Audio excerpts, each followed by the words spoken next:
Hello DLG Familie, ना wie geht's? इस video में हम देखेंगे top 20 adjectives with prepositions. So, los geht's! एक एग्जाम्पल से स्टार्ट करते हैं. Ich bin mit Videonummer 134 beschäftigt.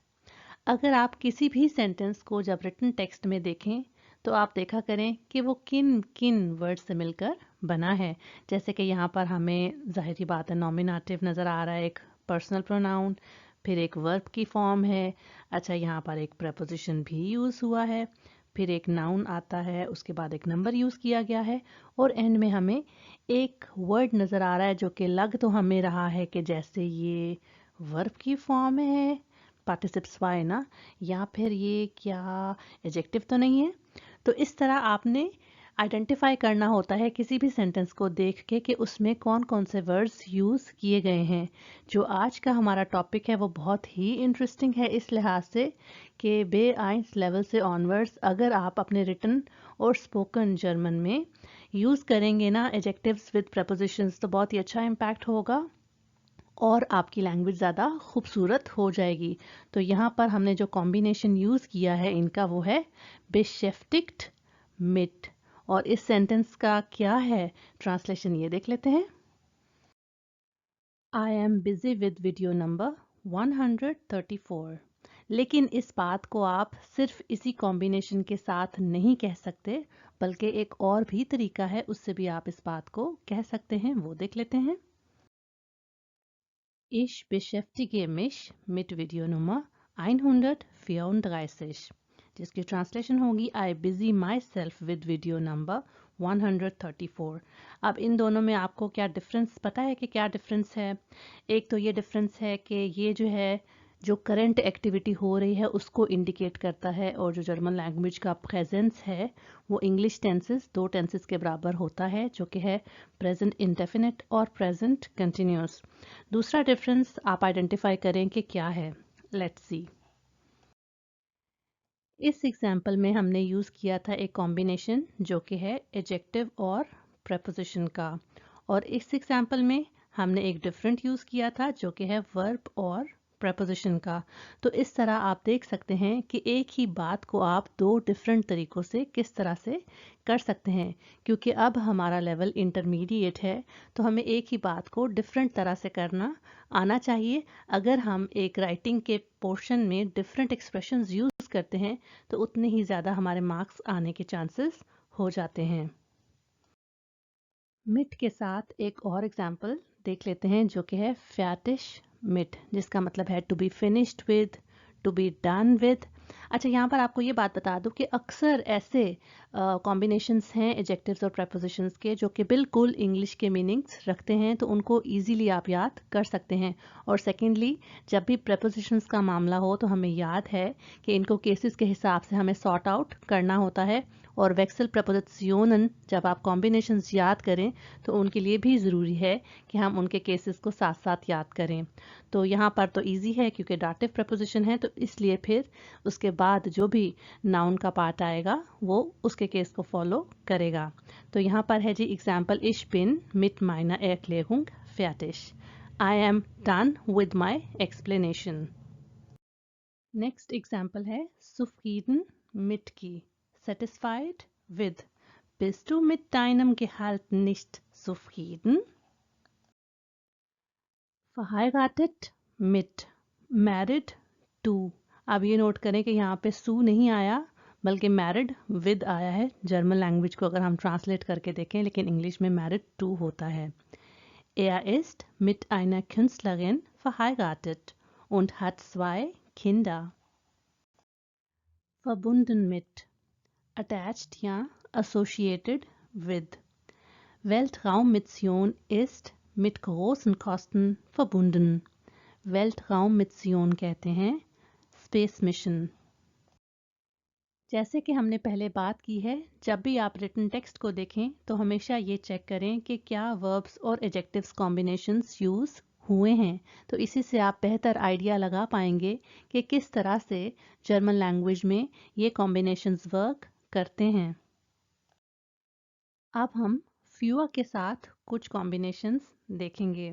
Example है Die Einnahme der Vitamin- und eisenreichen Nahrungsmittel ist für ein gesundes Leben sehr wichtig। तो यहाँ पर हमें wichtig für का कॉम्बिनेशन दिखा।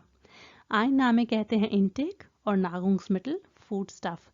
तो वो फूड स्टफ जो कि विटामिन और आयरन में रिच हो, वो एक हेल्दी लाइफ के लिए बहुत इम्पॉर्टेंट है। विस्टिश फ्यूआ इम्पॉर्टेंट फॉर। इस सेंटेंस में क्या आपने ये चीज़ नोट की कि कितने सारे वर्ड्स के बाद वर्ब आता है? तो ये इसलिए है कि ये सारे वर्ड्स एक ही थॉट को कंप्लीटली कन्वे कर रहे हैं और वर्ब अपनी सेकंड पोजीशन पर ही है। हिल्फ्राइश फ्यूआ, हेल्पफुल फॉर, बिल्कुल इंग्लिश जैसा है। Der Aufbau der komplexen Sätze ist für die fortgeschrittenen Sprachlerner hilfreich। अगर आप नोट करें तो यहाँ पर और इस सेंटेंस में भी मैंने गेनिटिव यूज़ किया है। तो इस सेंटेंस का मतलब है the construction of the complex sentences is for the advanced language learners helpful. क्योंकि एडवांस्ड लैंग्वेज लर्नर्स अगर कॉम्प्लेक्स सेंटेंसेस ना बना पाएँ तो इसका मतलब कि अभी उनका लेवल कम है। Schädlich für, harmful for, Rauchen ist für unsere Gesundheit schädlich। Geeignet für, suitable for, die Flipflops sind für Trekking nicht geeignet। अब हम कुछ वेक्सल प्रपोजिशनन की एग्जाम्पल्स देखेंगे और जब इनका केस हो तो हमें एजेक्टिव और प्रपोजिशन कॉम्बिनेशंस के बाद क्या केस आएंगे उनको भी याद रखना होता है। यहाँ पर एग्जाम्पल है glücklich über के साथ। Alex war über seine Reise nach Kenia glücklich।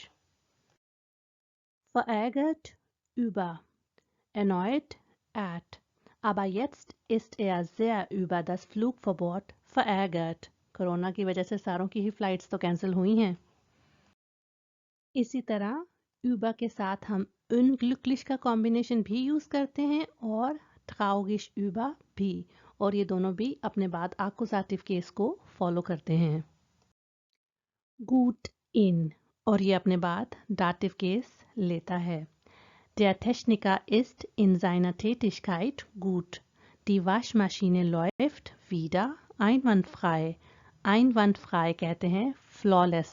तो अब वॉशिंग मशीन फिर से ठीक चल रही है। Verliebt in love।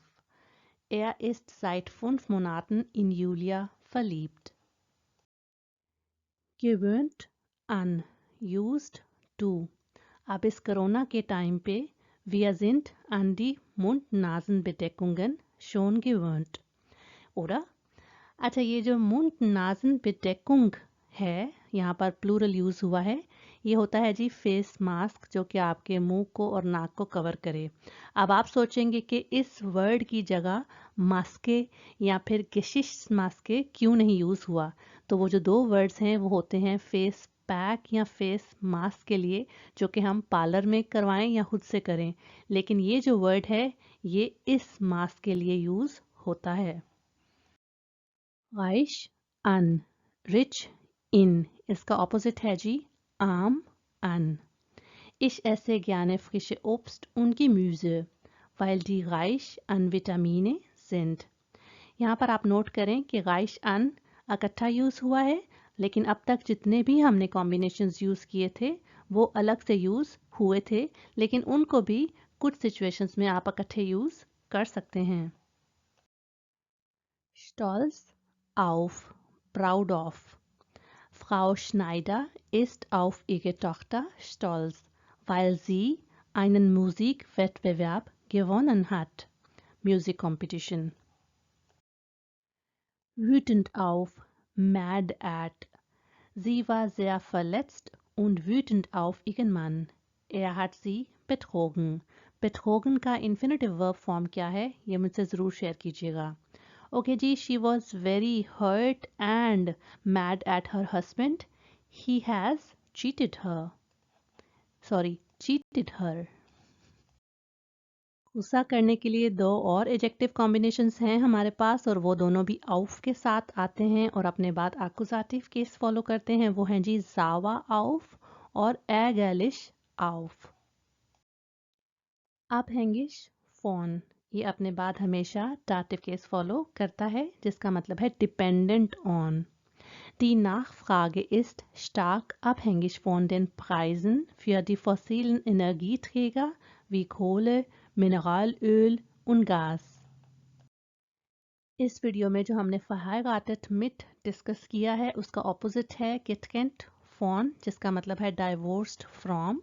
Sie hat von ihrem letzten Partner getrennt।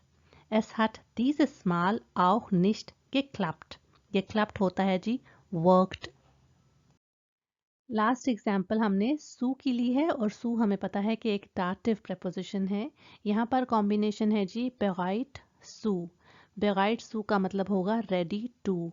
Example है ich habe über 1000 Teile auf Lager bereit zu liefern। liefern कहते हैं टू डिलीवर।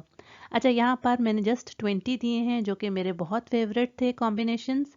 आपके लिए मैं डिस्क्रिप्शन बॉक्स में लिंक दे दूंगी, वो आप चेक कर सकते हैं। उसमें आपको बहुत सारे एडजेक्टिव्स विद प्रपोजिशन कॉम्बिनेशंस मिलेंगे। ये वीडियो आपको कैसी लगी मुझे लाइक और कमेंट करके बताइए। मैं उम्मीद करती हूँ कि इसने आपकी हेल्प की होगी। अगर मेरा चैनल और वीडियोस आपकी हेल्प कर रहे हैं तो प्लीज़ अपने लैंग्वेज लर्निंग फ्रेंड्स के साथ इनको शेयर करें। अब तक नहीं किया तो चैनल को सब्सक्राइब कर दें। चूस।